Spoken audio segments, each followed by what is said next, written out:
함께 읽은 시편 35편에 있는 이 말씀을 통해서 하나님께서 주시는 은혜를 우리가 함께 나누기를 원합니다.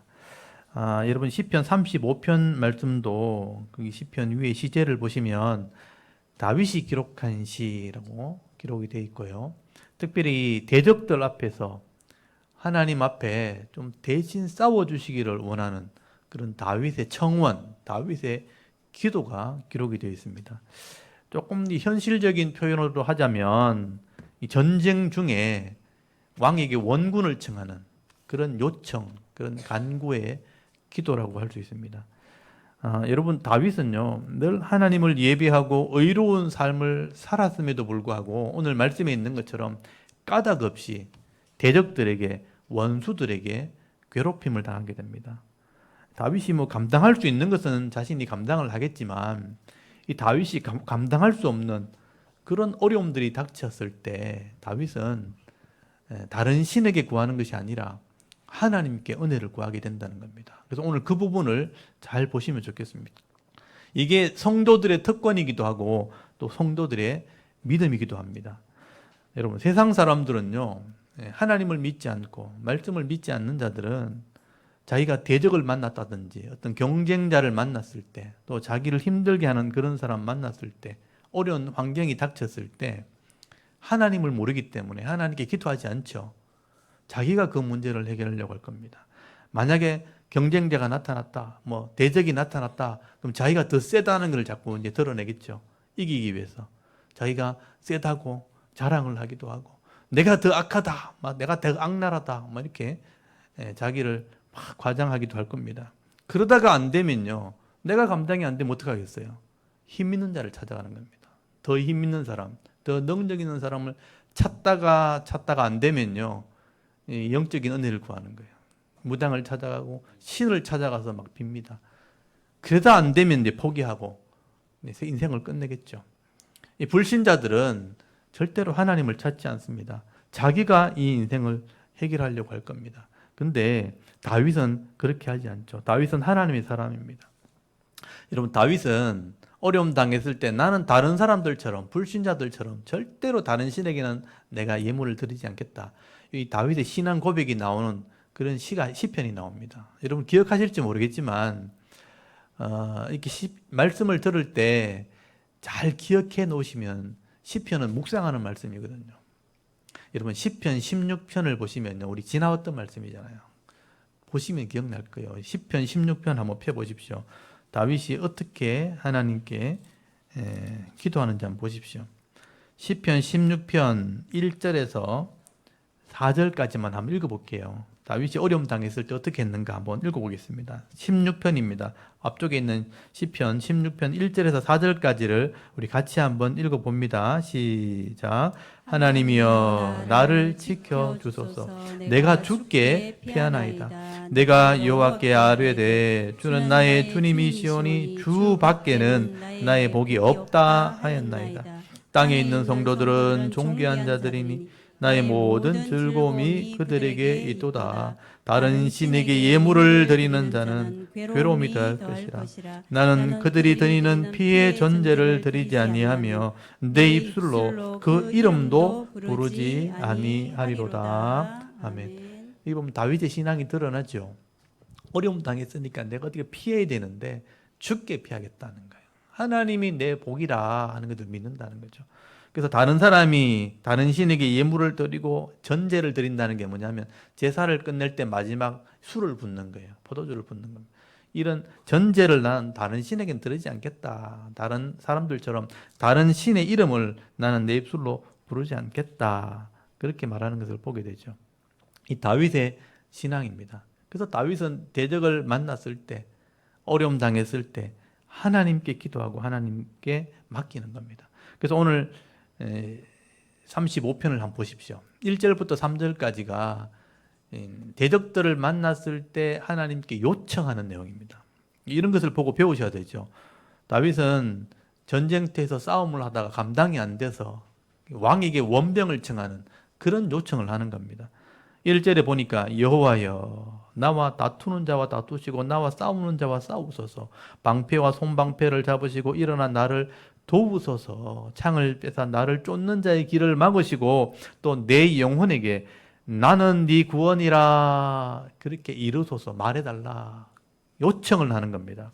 근데 이 내용을 잘 보시면 이때까지 나왔던 시편의 어떤 형식과 좀 다르죠. 다윗은 지금 나와 다투는 자가 있고 나와 싸우는 자, 이게 원래는 복수로 돼 있거든요. 나와 다투는 자들과 나와 싸우는 자들이라고 되어 있는데 이게 전쟁을 의미하는 거예요. 그냥 이게 단순히 말싸움하는 게 아니고요. 전쟁을 하고 있는 거예요. 내가 전쟁을 하고 있는데 이 대적들이 감당이 안 된다는 거예요. 그래서 하나님께 지금 요청을 하는 겁니다. 하나님이 직접 좀 무장을 하십시오. 방패를 좀 들고 창을 좀 빼들고 그들을 막으시고 내게 좀 도움이 되었으면 좋겠습니다. 이 다윗이 싸움을 하긴 하는데 감당이 안 돼. 내 힘으로는 안 되는 것 같습니다. 하나님 좀 무장하시고 나를 위해서 좀 싸워 주십시오. 그래서 방패도 나오고 손방패도 나오죠. 방패는 큰 방패예요. 앞을 막는 거. 손방패는 자기 개인적으로 쓰는 방패예요. 손방패도 들고 창을 좀 빼가지고 나를 위해서 좀 싸워 주십시오. 그리고 그 마지막에 나는 네 구원이라 이렇게 좀 말해 주십시오. 근데 이게 이제 히브리어로 보면 나는 네 구원이라, 나는 예수라 이렇게 말해달라는 거예요. 저는 이것도 의미가 있다고 봐요. 구원이란 말이 예수와라는 말이에요. 예수라는 말이에요. 예수님의 이름입니다. 나는 네 예수라 이렇게 좀 말해달라. 이것도 예수님과 연관이 되어 있다는 것을 좀 알 수 있죠. 그리고 다윗은 내 원수들을 하나님이 좀 심판해 달라는 거예요. 4절에 한번 보십시오. 원수들이 수치를 당하고 낭패를 좀 당하게 했으면 좋겠습니다. 5절에 보시면요. 원수들이 바람에 겨와 같게 하시고 날려가라는 얘기죠. 어둠에서 미끄러지게 해달라고 요청을 합니다. 여러분 다윗이 왜 이렇게 하나님께 요청을 하는가 하면 저 원수들이 악인이라는 거예요. 악인이기 때문에 하나님 그렇게 하셔야 된다는 거예요. 내가 단순히 싫어서 내가 미워하는 사람이니까 이게 아니에요. 하나님 보실 때 악인이라는 거죠. 그래서 7절 한번 보시면요. 이 다윗이 대적하는 이 원수들이 어떤 사람인지를 얘기하게 돼요. 이 고발하는 내용입니다. 7절에 보니까 그들이 까닭없이 나를 잡으려고 그들의 거물을 웅덩이에 숨기고요. 까닭없이 내 생명을 해하려고 함정을 팠다. 구덩이를 팠다는 거예요. 그러니까 여기 잘 보시면요. 까닭없이 아무 이유 없이 거물과 함정을 이렇게 함정을 파놓고 거물을 거기 숨겨놓고 나를 죽이려고 한다. 근데 이 원수들은요. 사람을 죽이려고 한다는 건 뭐냐면 생명을 소중히 여기지 않는 사람들인 거예요. 여러분 사람이 싫다고 죽이면 됩니까? 사람이 싫다고 죽이면 안 되죠. 생명을 함부로 대하는 사람이다 이렇게 말하는 겁니다. 그리고 비겁하게 웅덩이를 판 거예요. 웅덩이에 함정을 파놔놓고 거물을 숨겨놨어요. 거기 걸리면 꼼짝도 못하게 하려고. 비겁하게 그렇게 수를 써서 나를 죽이려고 합니다. 한마디로 이 원수는 하나님을 두려워하지 않는 사람들, 악한 사람들이라는 거예요. 그래서 여러분 실제로 역사서를 읽어보면 사무엘상을 읽어보면요. 다윗이 이런 고통을 당하는 내용이 기록되어 있습니다. 사무엘상 18장에 보면요. 다윗이 사무엘상 17장에 다윗이 골리앗을 죽이는 사건이 나와요. 골리앗을 죽인 사건 잘 아시죠? 전쟁터에 나갔다가 아버지 양을 치고 있는 사람이 형의 이제 안부를 물어왔다가 이 거인을 만나서 하나님 이름으로 이기는 내용이죠. 그래서 이 골리앗을 죽였다는 이 소식을 온 땅에 퍼지게 되었고 18장에 딱 넘어가면요. 다윗이 예루살렘으로 들어올 때 사람들이 다윗을 보고 막 노래를 부르는 장면 나옵니다. 다윗 때문에 전쟁에 이겼다는 얘기를 듣고 다른 사람은 아무도 전쟁 때 꼼짝도 못했는데 다윗이 하나님 이름으로 나가서 이 물맷돌로 거인을 죽이고 이겼다. 사울이 왕이지만 사울은 천천히고 다윗은 만만이다 그러면서 막 노래를 부르는 거예요. 그때 이 사울이요 삐지는 겁니다. 그때부터 이 사울이요 이 삐지는 마음을 다스리지 못하게 될 때 악한 영에게 이용을 당하게 되는 겁니다. 그래서 성경에 보시면요 그때부터 사울은 다윗을 주목하게 됐다고 돼요. 주목하게 됐고 다윗은 점점 지혜롭게 하니까 점점 유명하게 되었고요. 그럴수록 다윗은 그를 미워하게 되었다고 되어 있습니다. 여러분 사울이 이 다윗을 얻은 거잖아요. 전쟁터에서 능력 있는 사람을 얻었다면 만약에 능력 있는 사람이 자기가 도움이 되면 훨씬 유익이 되잖아요. 동력자가 되었으면 더 좋았을 것을 이걸 경쟁자로 생각한 거예요. 그리고 대적이라고 생각한 거예요. 그때부터 미워하게 되었고요. 이 미움 때문에 사탄에게 이용을 당하게 됩니다. 더 정확하게 얘기하면요.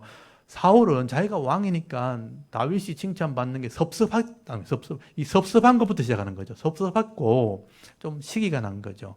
근데 악한 영이 들어와서 그것을 이용해서 악을 행하게 만들어 버리는 거죠. 이걸 여러분 잘 보셔야 됩니다. 여러분, 내 마음은 인간의 마음이기 때문에 늘 이렇게 섭섭할 수도 있고 낙심할 수도 있고 미움을 가질 수 있죠. 근데 그게 악한 영에게 이용을 당하면요, 죄를 짓게 되는 거죠. 피해를 입히게 되는 겁니다. 그래서 사무엘상 16장 14절에 보면요, 사울이 물론 불신앙도 있었고 신앙이 좀 좋지 않은 것도 있었어요. 근데 악한 영이 그에게 들어가서 그를 괴롭혔다고 합니다. 이게 정말 중요한 거예요. 여러분 16장 한번 펴보십시오. 사무엘상 16장. 성경에 이것을 기록해 놓은 것은 이런 것을 좀 볼 수 있어야 된다는 거죠. 사무엘상 16장 여기 14절 한번 보십시오.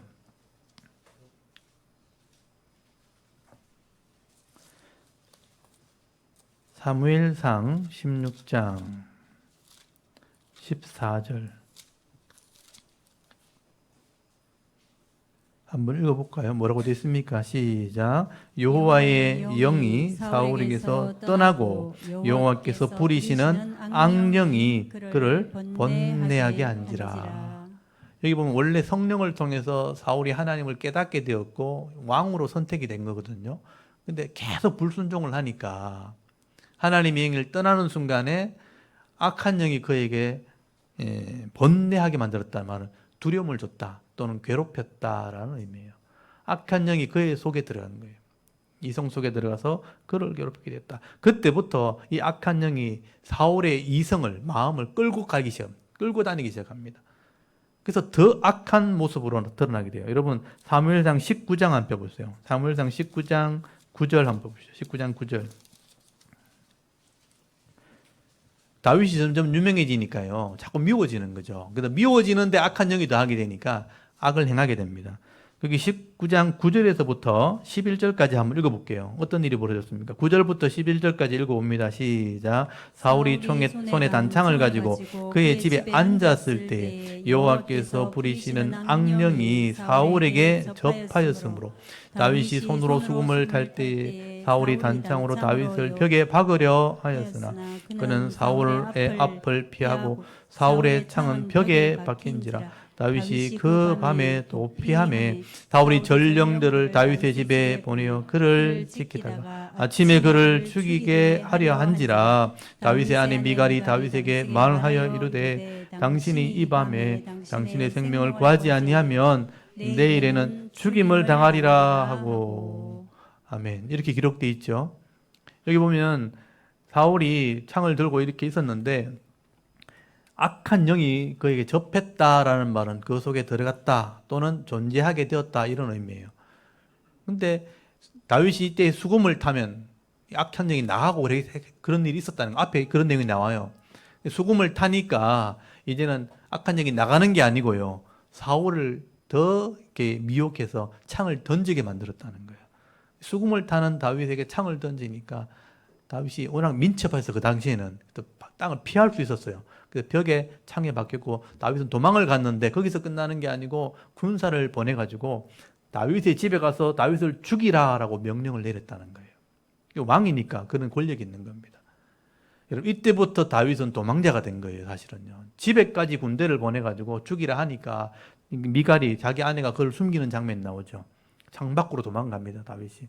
군사들이 밖에 다윗을 잡으러 왔기 때문에.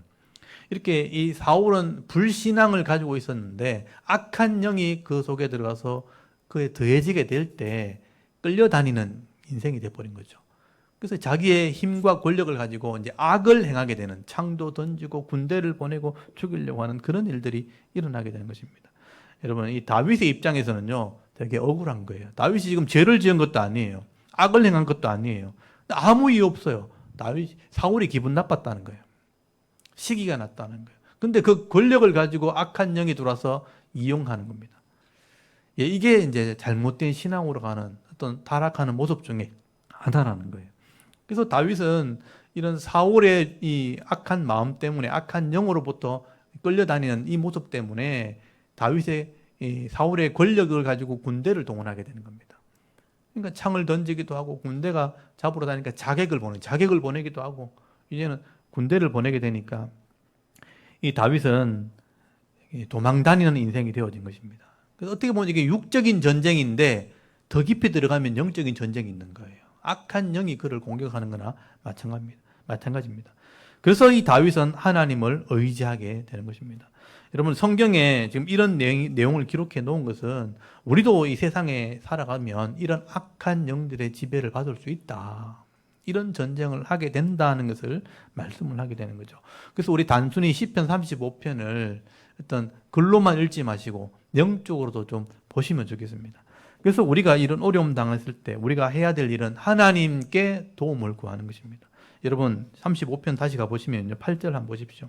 35편 8절에 보시면 다윗은 하나님의 도움을 구하게 되죠. 멸망이 순식간에 그에게 이런 악인에게 닥치게 하시며 그가 악인이 숨긴 거물에서 자기가 잡히게 하시며 멸망 중에 떨어지게 하소서. 악한 자를 똑같이 대적하는 게 아니고요. 그 악인의 꾀가 악인에게 돌아가게 해달라. 이 기도를 하는 거예요. 악인이 악을 계획하겠죠. 그런 계획들이 악인에게 돌아가게 해달라고 그렇게 기도하는 겁니다. 악인은 자기 꾀에 빠지게 해달라고 이런 기도를 해야 돼요. 그리고 중요한 것은요. 다윗은 내가 악하지 않다는 것을 하나님께 보여줘야 되는 거예요. 만약이죠. 저 사람이 악하다 그래가지고 나도 똑같이 악을 행하면 어떻게 되겠어요? 나도 악인이 되는 거예요. 내가 악하지 않다는 걸 보여줘야 돼요.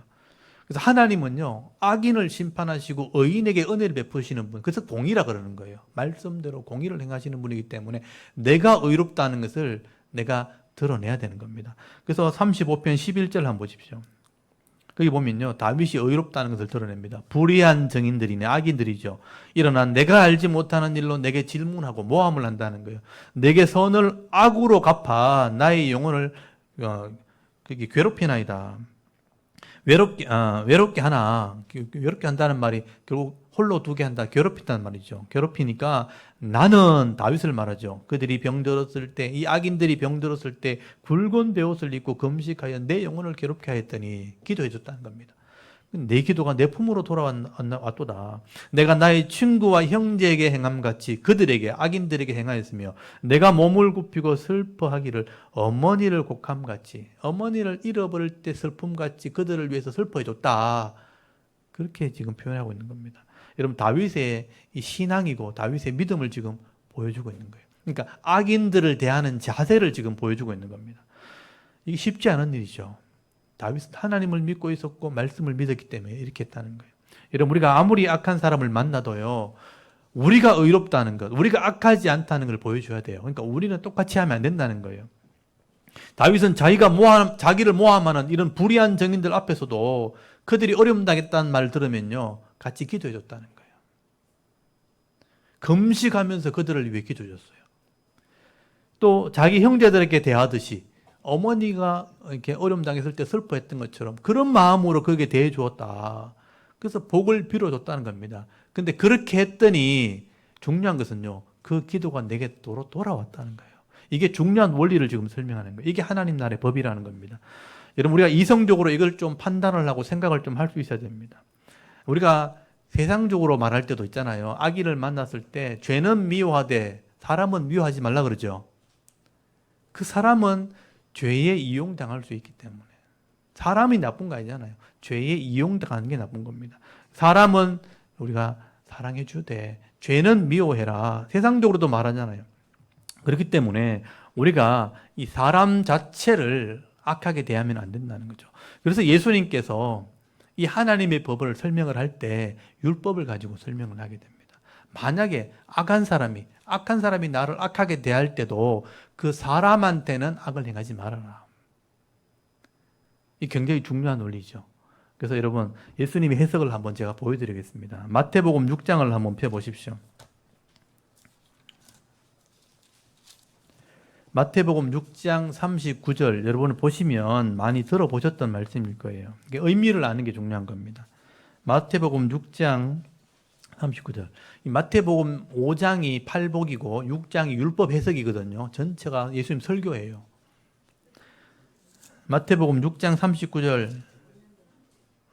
없습니까? 죄송합니다. 5장 39절입니다. 죄송합니다.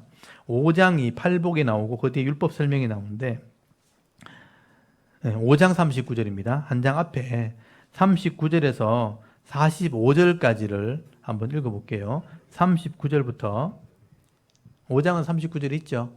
39절부터 45절까지를 한번 읽어봅니다. 시작. 나는 너희에게 이르노니 악한 자를 대적하지 말라. 누구든지 네 오른편 뺨을 치거든 왼편도 돌려대며 또 너를 고발하여 속옷을 가지고자 하는 자에게 겉옷도 가지게 하며 또 누구든지 너를 억지로 오리를 가게 하거든 그 사람과 심리를 동행하고 네게 구하는 자에게 주며 네게 꾸고자 하는 자에게 거절하지 말라. 또 네 이웃을 사랑하고 네 원수를 미워하라 하였다는 것을 너희가 들었으나 나는 너희에게 이르노니 너희 원수를 사랑하며 너희를 박해하는 자를 위하여 기도하라. 이같이 한즉 하늘에 계신 너희 아버지의 아들이 되리니 이는 하나님이 그 해를 악인과 선인에게 비주시며 비를 의로운 자와 불의한 자에게 내려 주심이라. 아멘. 여러분 이 의미를 잘 보셔야 됩니다. 이 보면 분명히 악한 사람이 너에게 이렇게 나와요. 그래서 악한 자를 대적하지 말라는 표현을 써요. 그래서 누구든지 이 악한 자가 오른편을 때리면, 그러니까 악한 자가 때리는 거예요. 그냥 때리는 게 아니고 악한 자가 함부로 막 할 때 똑같이 하지 말라는 이런 개념이에요. 오른편 때렸다고 나도 오른편 때리지 말라. 그러니까 돌려대라는 말은 내가 악하지 않다는 걸 보여주라. 그래서 이 말 그대로 내가 오른편을 맞았으니까 왼편 때려 이렇게 하는 게 아니에요. 내가 악하지 않다는 걸 보여주라는 이런 의미예요. 그래서 이 겉옷을 달라면, 속옷을 달라면 겉옷도 내줘라. 내가 악하지 않다는 걸 보여주라. 이렇게 이해하면 충분히 이해할 수 있는 거예요. 그래서 여기 보면 원수를 사랑하며 라는 표현이 나오죠. 원수를 사랑하며 또 너를 박해하는 자를 위해서 기도해 주라. 이게 하나님 나라의 법이라는 걸 지금 설명을 하고 있는 것입니다. 그래서 이런 악인을 미워하기보다는 내가 의롭다는 것을 보여주는 방법이 뭐냐면 말씀대로 사랑하는 것이고 말씀대로 기도해 주는 것입니다. 여러분 이제 여기서 끝나는 것이 아니고요. 이렇게 악한 사람에게 기도해 주고 사랑해 주었는데도 이 사람들이 깨닫지 못하고 계속 악을 행하죠. 그럼 그렇게 할 수 있죠. 나는 기도해 주고 축복해 주고 막 이렇게 사랑해 주는데 계속 악을 행하잖아요. 그럼 그 사람은 복에는 해당되지 않은 거죠. 내가 그 사람을 위해서 기도해주고 축복해주잖아요. 그 축복이 그 사람하고는 합당하지 않죠. 그럼 그 축복이 그냥 있는 게 아니고 내게 돌아온다는 거예요. 이게 중요한 것입니다. 이게 하나님 나라의 원리죠. 그래서 원수를 향해서 기도해주고 나를 핍박하는 자, 미워하는 자를 위해서 계속 축복, 엄청난 축복을 해주면 여러분 그 축복이 내게로, 내가 합당하기 때문에 내게 돌아온 거예요. 이게 하나님 나라의 원리를 설명하는 것입니다. 그렇다면 원수를 위해 축복해 주는 것은 손해가 아닌 거예요. 복을 빌어주면 빌어줄수록 그 사람이 합당하지 않다면 내게 돌아오니까 내가 유익이죠. 만약에 응답돼도 유익이 돼요. 만약에 그 사람이 악한 사람인데 내가 기도해주고 축복해주고 변화되도록 기도했는데 변화돼 버렸어요. 그러면 화목이 되겠죠. 그래도 유익인 거죠. 응답이 돼도 유익이고 만약에 응답이 안 돼도 내게 돌아오는 거죠. 그래서 이 축복 기도해 주는 것은 미워하는 자가 생겼을 때, 대적이 생겼을 때 축복 기도하는 것은 하나님 백성의 특징인 겁니다.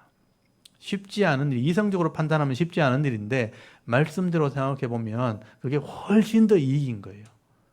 유익된 겁니다. 그래서 성도만 할 수 있는 복이 되는 것입니다. 믿음 있는 자만 할 수 있는 복인 거죠. 세상 사람들은 미워하는 사람 생겼을 때, 원수가 생겼을 때 절대로 기도하지 않습니다.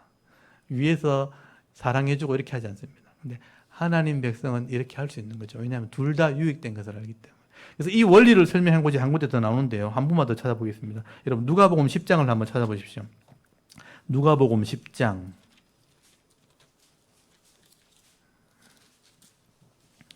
신약의 이런 설명들과 이렇게 좀 연관이 되기 때문에 해석을 제가 하는 겁니다. 누가복음 10장 5절 6절. 다른 사람에게 전도하라고 했을 때, 복음을 전하라고 했을 때 제자들에게 하신 말씀이에요. 5절, 6절 한번 읽어볼까요? 시작. 어느 집에 들어가든지 먼저 말하되 이 집이 평안할지어다 하라. 만일 평안을 받을 사람이 거기 있으면 너희의 평안이 그에게 머물 것이요. 그렇지 아니하면 너희에게로 돌아오리라. 아멘. 불신자의 집에 갔을 때 평안을 빌어주라. 샬롬, 평안을 빌어주라. 또 사랑을 해주라. 그 합당한 사람이 있다면 그것이 임하고 화목하게 되는 거예요. 서로가 화목하게 되겠지만 만약에 합당하지 않다면 그 빈 평안은 네게로 돌아오는 것이다 라고 말씀을 하게 되죠. 똑같은 원리죠. 아까는 악한 사람이고 여기는 불신자입니다. 알지 못하는 사람들에게. 이게 어떻게 보면 중보기도의 원리예요. 도고기도, 다른 사람을 위한 기도. 여러분, 다른 사람을 위해서 하는 기도가 그냥 없어지는 게 아닙니다. 그를 위해 기도해주면 그게 합당하면 거기 임하는 거예요. 근데 임하지 않는다면 돌아온다는 게 중요한 거예요. 내가 의롭기 때문에, 내가 믿음이 있기 때문에 내 믿음이 내게로 돌아오는 것이니까 유익이 되는 겁니다. 많이 할수록 유익이 되는 거죠. 합당하지 않다면 내가 유익이 되니까. 그래서 내가 다른 집에 갔을 때 평안을 빌어주는 거예요. 그를 위해서 기도해주고, 또 불신자를 만났을 때 그를 위해 기도해주는 것, 또 사랑해주고 평안을 빌어주는 것, 성도의 당연한 또 우리가 의무라고 보시면 돼요. 근데 그게 복이라는 거 사실은요. 다 내게로 돌아오는 것입니다. 근데 세상 사람들은 그렇게 하지 않습니다. 믿음이 없으니까, 하나님을 믿지 않고 하나님 말씀에 대한 믿음이 없으니까 절대로 그렇게 하지 않습니다. 자기 유익을 위해서 하는 것이죠. 자기 잘 되기 위해서 악을 행하고 그렇게 하는 것입니다. 그래서 남을 위해서 기도하지 않습니다. 그래서 여러분, 예수님의 이 가르침이요, 이 다윗의 믿음과 동일한 거예요. 그리고 이 예수님의 가르침은 그냥 끝나는 게 아니고 사도들에게 이어지게 됩니다. 사도들도 똑같은 얘기를 하게 돼요. 제가 한 군데도 찾아볼 텐데요. 로마서 12장을 한번 찾아보십시오. 로마서 12장. 제가 이 원리를 설명하는 겁니다. 이게 성경에 전체가 다 연결되어 있다는 것을 설명하는 겁니다.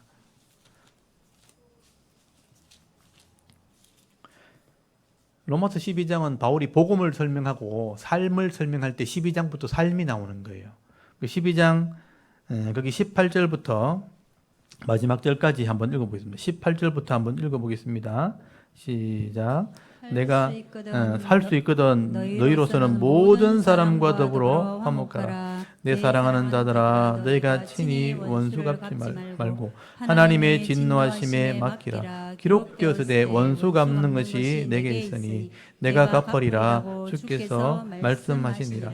네 원수가 줄이거든 먹이고 목마르거든 마시게 하라. 그리함으로 네 숯불을 그 머리에 쌓아 놓으리라. 악에게 지지 말고 선으로 악을 이기라. 아멘.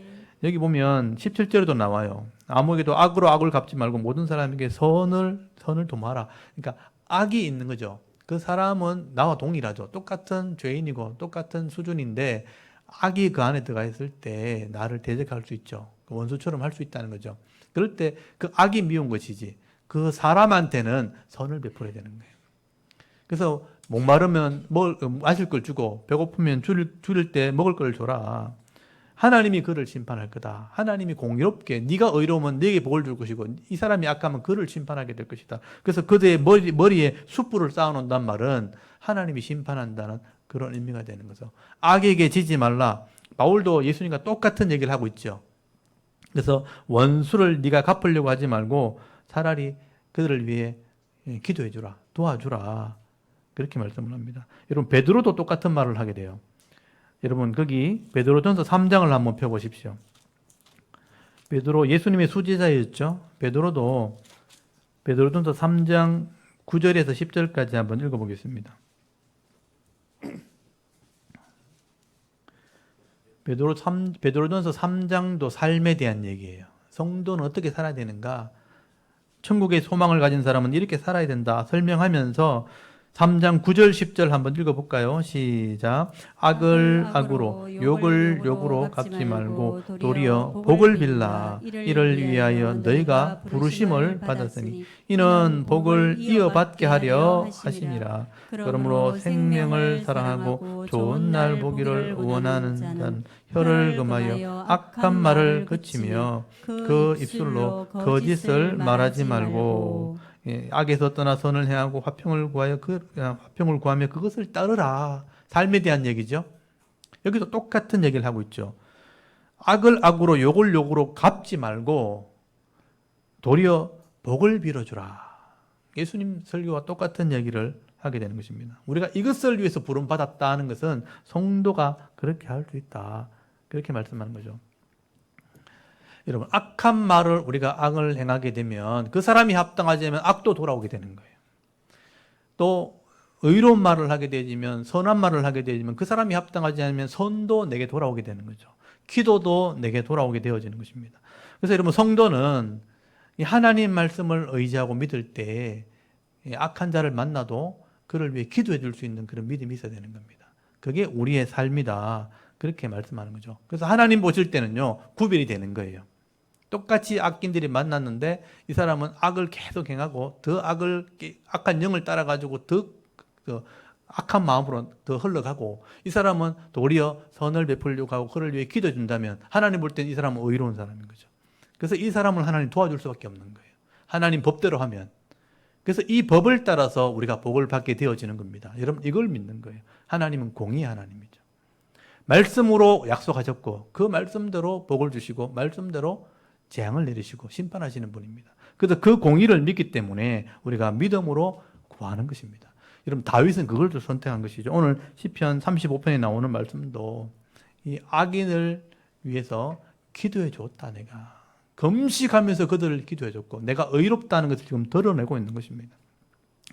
근데 여러분, 또 우리가 이거 하나 알아야 될 것은, 우리가 이렇게 아무리 선을 행한다고 해도 그 사람이 돌아오지 않을 때가 있죠. 여전히 악을 행할 때가 있죠. 여러분, 거기 15절 돌아갑시다. 시편 35편 15절로 한번 돌아가 보겠습니다. 다윗은 이렇게 선을 드러내고 그를 위해서 기도해주고 형제에게 대하서 했는데 악한 사람은 어떻게 했나 한번 보십시오. 악을 드러냅니다. 15절에 보니까 그러나 내가 넘어짐에, 다윗이 그렇게 해주었음에도 불구하고 내가 어려움 당하면 그들이, 악인들이죠, 기뻐하여 서로 모여가지고 불량배가 내가 알지 못하는 중에 모여서 나를 치며 찢기를 맞이 아니한다. 그렇게 말을 합니다. 이 악한 사람들을 위해서 다윗이 기도해주고 형제를 대하듯이 막 이렇게 사랑해주고 해주었는데 악한 사람은 그렇게 하지 않았죠.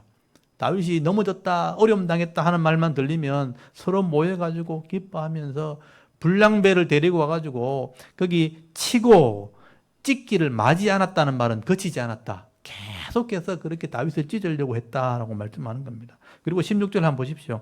여기 보면요, 연회를 열어놓고 잔치를 벌려놓고요, 악한 말로 조롱을 하면서 이를 막 갈았다고 돼 있어요. 악을 돌이키지 않는 것이죠. 여러분, 이렇게 악한 사람들은요, 악을 드러내는 겁니다.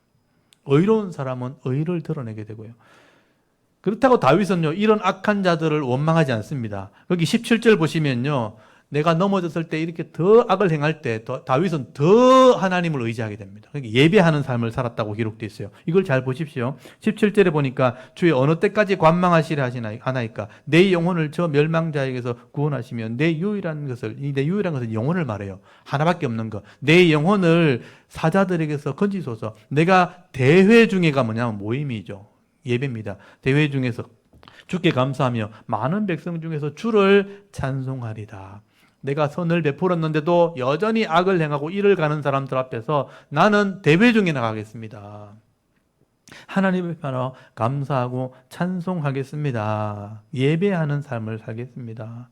여러분, 악인들은 잔치를 벌려놓고 다윗을 미워하고 이를 갈고 더 악을 행하는데 다윗은 더 하나님을 예배하고 감사하고 찬송하는 삶을 살겠다고 말하는 거죠.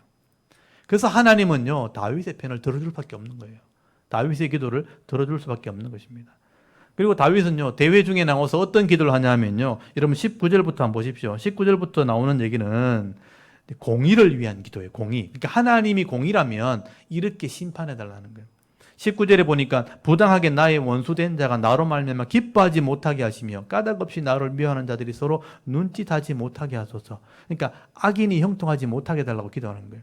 무릇 그들은 화평을 말하지 아니하고 오히려 평안히 땅에서 사는 자들을 거짓말로 모락하며 또 그들이 나를 향하여 입을 크게 벌리고 하하 우리가 목격했다. 거짓 증인.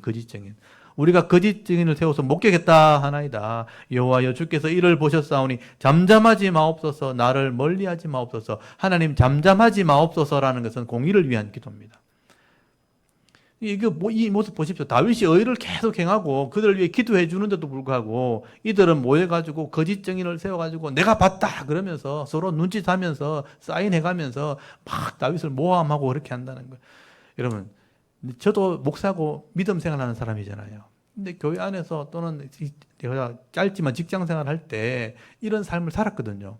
근데 여전히 진짜 이렇게 하는 거예요. 똑같이. 그때나 지금이나요. 사탄이 똑같이 하는 겁니다. 악한 영이 사람들을 이용해서 똑같이 그렇게 나를 괴롭히는 일을 하는 거예요. 여러분, 그거 영적인 부분을 잘 보셔야 됩니다. 다윗은 이런 어려움을 당했을 때 이런 믿음과 기도로 이겼다. 우리가 이 모습을 보면서 승리의 비결을 여러분 배우셔야 됩니다. 여러분 직장생활 하다 보면요. 또는 교회 안에서도 그럴 수 있어요. 나는 그렇지 않았는데 거짓 증인들 자기들끼리 입 맞춰가지고 막 모함한 경우도 있어요. 나를 바보 만드는 거죠. 분명히 내가 그렇게 하지 않았는데 그런 일이 생긴다는 거예요. 근데 그렇게 할 때 여러분 하나님 편에 서셔야 됩니다. 믿음으로 그것을 잘 견디셔야 됩니다. 다윗이 어떻게 이기셨는가 잘 보십시오. 공의로 하나님 판단해달라. 여러분 23절 한번 보십시오. 이 기도를 하셔야 돼요. 여러분 23절, 24절은 다윗의 기도입니다. 한번 읽어보겠습니다. 시작. 나의 하나님, 나의 주여 떨치고 계셔서 나를 공판하시며 나의 송사를 다스리소서. 여호와 나의 하나님이여 주의 공의대로 나를 판단하사 그들이 나로 말미암아 기뻐하지 못하게 하소서. 아멘. 기도입니다. 기도. 여기 공판이란 말과 공의란 말 나오죠. 여기 지난주에도 나왔던 말이에요. 미스파트가 이게 하나님 율법 그리고 쯔다카 정의란 말이에요. 제가 이브리 원어를 좀 보여드릴게요. 이거는 이게 원어를 보면 딱 눈에 띄기 때문에 요거 말고 그 다음 거 한번 봅시다. 루아흐라는 것은 아까 이제 나의 영혼인데, 요건 제가 아까 제가 볼까요? 지금 지나갔기 때문에 설명드리려고 하다가, 여기 악한 영, 사울에게 악한 영이 임했다 그랬잖아요. 그러니까 악한 영이 뭐냐면, 이 루아흐라는 것은 사람의 호흡, 숨, 또 영혼 이런 의미인데요. 요게 라라는 말은 악하다 이런 의미예요. 악한, 그래서 악한 영이란 말로 쓰이는 거예요. 여기 귀신의 영을 얘기하는 거예요. 귀신의 영.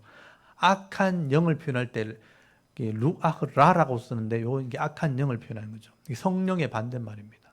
그래서 이 악한 영이 들어가서 우리를 괴롭힌다. 그리고 여기 쯔다카하고 미시파트 이게 계속 나오는 말이에요. 이 미시파트라는 것은 율법이란 말이에요. 법이란 말이고 이 법대로 판결한다는 의미예요. 그래서 공판한다는 말로 번역했죠. 앞에서는 이걸 공이라고 번역하거든요. 대부분 이 말은 공이라고 번역을 해요. 근데 여기는 공판이란 말로 써놨죠. 공의로 판단해달라. 법대로 판단해달라 이 말이에요. 그리고 여기 정의를 행한다. 정의대로 나를 판단한 말은 이 쯔다카란 말이 정의란 말. 이게 행해지는 걸 정의라 그러거든요. 이 공법이 행해지면 그게 정의가 되는 거예요. 그래서 하나님이 정의로 행해달라. 그래서 우리는 이 두 가지 기도 제목을 가지고 기도하면 돼요. 이 나라가 공의대로 세워지고 정의대로 행해지도록 기도하셔야 돼요. 하나님 그러면 알아들어요. 그래서 이 땅이 이 나라가 공의대로 이제 행해지면 판결되고 행해지면 악을 행한 자는 심판을 받게 되고요. 의를 행한 자는 칭찬을 듣게 되는 거예요. 그게 하나님의 공의입니다. 하나님 공의. 그래서 하나님이 공의대로 이 땅을 판단을 해달라. 다윗은 그렇게 지금 기도하는 것입니다. 저는 그것을 믿거든요. 왜냐하면 이 말씀대로 우리가 구원을 받게 되고 마지막에 종말이 되어도 말씀대로 심판을 받게 되고요. 우리가 하나님 나라 가도 말씀대로 재판과 칭찬을 듣게 되는 거예요.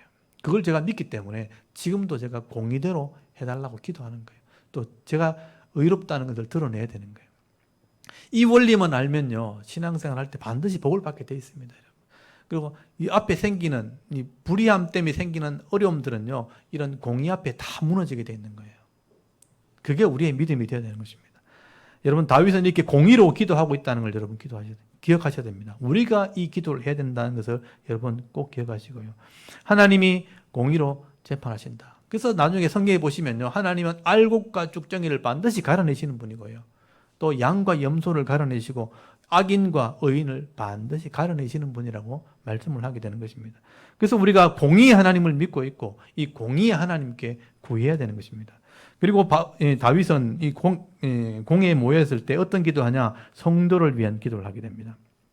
25절 한번 보십시오. 오늘 35편 25절에 보시면요.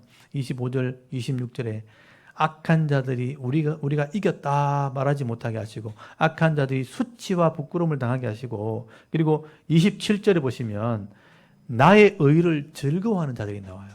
이게 성도들입니다. 나의 의를 즐거워하는 자들이 기꺼이 노래 부르고 즐거워하게 하시고, 여호와는 위대하시다 말하게 하소서. 이게 성도를 위한 기도입니다. 다윗은 나와 함께 즐거워하는 자들이 있다는 거예요. 이게 믿음 있는 사람들입니다. 오늘 성도들을 말하는 거예요.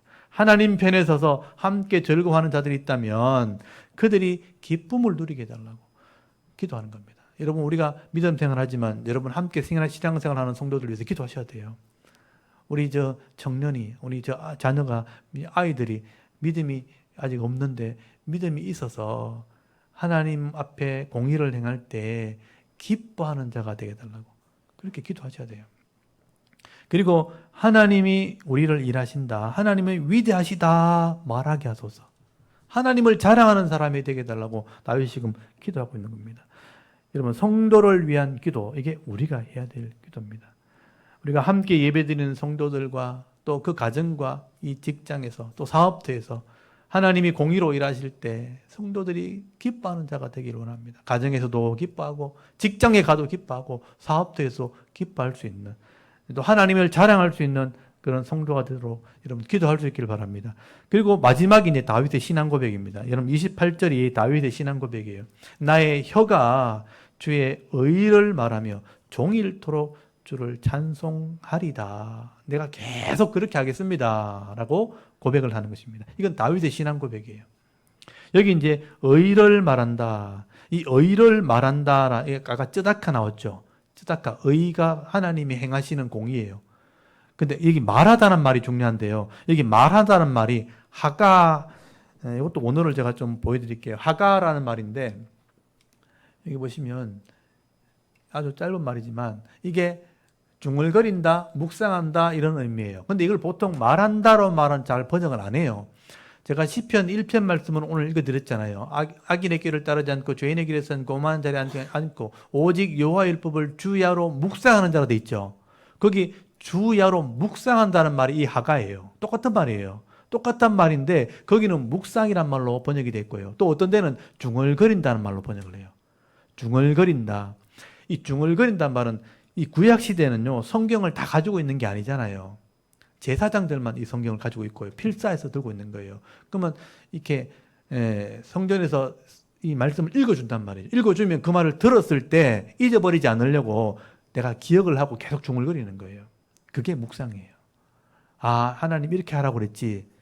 이렇게 의를 행하라고 했지. 그게 공의를 중얼거린다 이런 의미예요. 그러니까 하나님이 이렇게 하라 그랬지 하고 그것이 무슨 의미인가 하고 계속 묵상하면 하나님의 뜻을 따라 행하게 되는 거예요.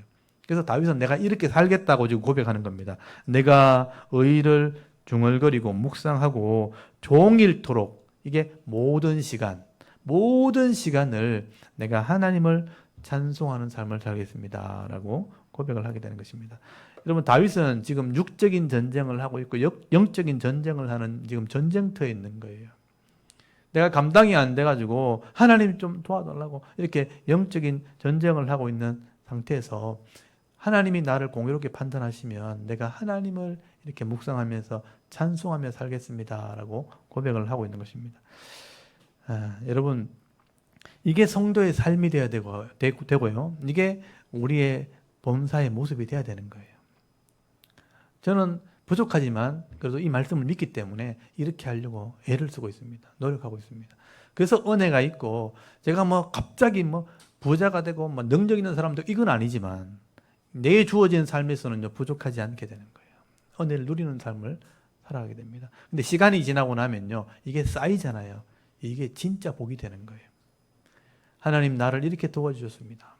제가 비슷한 사역을 하시는 분들 이렇게 만나서 이렇게 서로 간증도 하고 얘기돼 보면요, 이게 정말 큰 은혜라는 것을 알게 되는 거예요. 하루하루 하나님을 묵상하면서 내가 의로운 편에 서서 하나님 도우심을 구하고 이렇게 아무 일 없이 지나가는 일이 결국 이게 내 능력이 되는 겁니다. 내 삶이 되는 것입니다.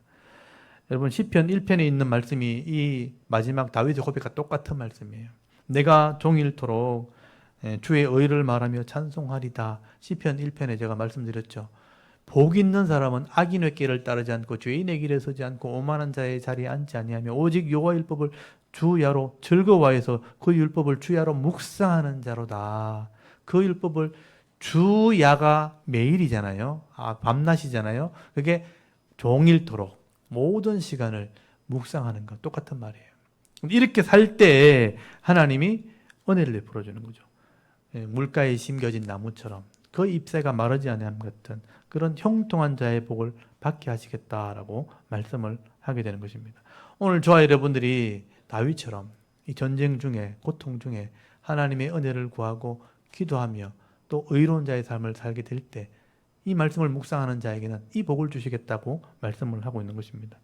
여러분, 우리가 사는 이 시대는 다윗이 이런 삶을 살고 이런 시를 쓸 때보다 더 많은 시간이 지났고 더 시간이 많이 지났기 때문에 더 발전된 사회에 사는 것 같지만 사실 영적인 문제는 똑같습니다. 똑같은 일이 우리 속에 일어나게 됩니다. 사탄이요, 악한 영을 통해서 성도를 끊임없이 미혹을 하는 거예요. 우리 믿음을 빼앗으려고 또 우리가 누릴 이 영적인 복을 빼앗으려고 온갖 방법을 가지고 우리 눈을 유혹하고 우리 마음을 빼앗으려고 우리를 대적하는 일들을 계속하고 있다는 걸 여러분 기억할 수 있기를 바랍니다. 때로는 교회 안에서, 때로는 내 가정에서, 때로는 직장 속에서, 내 사업터에서, 사람들의 모임 가운데 끊임없이 세상 사람들을 통해서 나를 모함하기도 하고 비방하기도 하고 무시하면서 우리 신앙을 막 이래 흔들어 보는 그런 시험을 하고 있는 것이죠. 이게 우리의 육적인 싸움이고 영적인 싸움인 겁니다. 여러분 그럴 때마다 이 시편 35편을 좀 기억하십시오. 그런 시험을 당할 때 흔들리지 마시고요. 다윗처럼 예배하는 삶, 의를 위해서 기도하는 삶, 또 악인들을 위해서도 축복하는 삶을 살아가게 될 때 우리의 기도가 다시 돌아오게 되는 그런 은혜를 여러분 누릴 수 있기를 바랍니다. 이게 하나님의 은혜입니다. 그리고 오늘도 우리가 이 기도를 할 때 공의의 기도를 하시고요. 예배할 때마다 여러분 엎드릴 때 자기만을 위해서 기도하지 마시고 공의의 기도를 하십시오. 그리고 성도를 위한 기도를 하실 때 우리를 위해서 일하시는 하나님, 이 하나님을 내가 만나게 될 때 하나님을 이름을 증거할 수 있는 하나님은 위대하시다 이렇게 말하게 하시고요. 또 종일토록 다윗처럼 의를 묵상하고 하나님 말씀을 묵상하면서 찬송하는 삶을 살아갈 수 있는 저와 여러분의 이런 영적인 삶의 모습이 되실 수 있기를 주의 이름으로 축원합니다. 아멘. 우리 잠깐 기도드리겠습니다. 하나님, 오늘도 우리가 하나님 앞에 나와 신령과